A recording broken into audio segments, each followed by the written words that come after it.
Die ergste ding wat jou ooit aangedoen is, was dalk die beste ding wat ooit met jou gebeur het.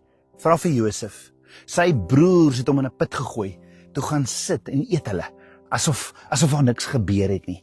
Hulle het hom verkoop, hulle het hom verraai, hulle het hom vergeet vir 22 jaar.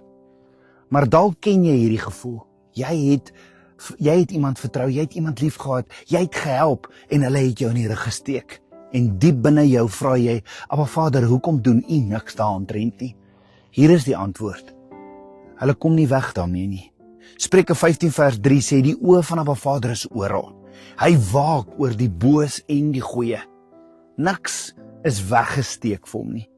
Nie jou trane nie die verraad nie die rug wat op jou gedraai is nie. Ja, Abba Vader sien alles en hy het alles gesien. So terug na Josef.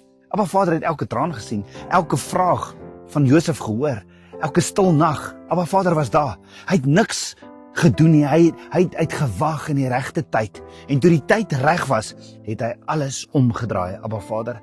Sy geregtigheid lyk nie soos ons nie. Hy werk nie uit woede nie. Hy werk met wysheid. Hy werk met volmaakte tydsberekening. En jy voel dalk swak vandag. Jy voel dalk stikkend asof daardie persone gewen het. Maar hoor mooi, jou pyn is nie verniet nie. Die put was deel van die plan. Abba Vader sien jou, hy's by jou. Hy werk agter die skerms, al voel dit vir jou asof niks verander nie. Hy het jou nie vergeet nie. So weet, hy is by jou. En as hierdie woord jou geraak het, volg ons en tag 'n vriend in die kommentaar. En dan staan jy 'n kans om 'n boek te wen, die boek Yeshua uit slawerny, wat elke Vrydag aangekondig word. En onthou, staan op, jy is geroep vir 'n tyd soos nou.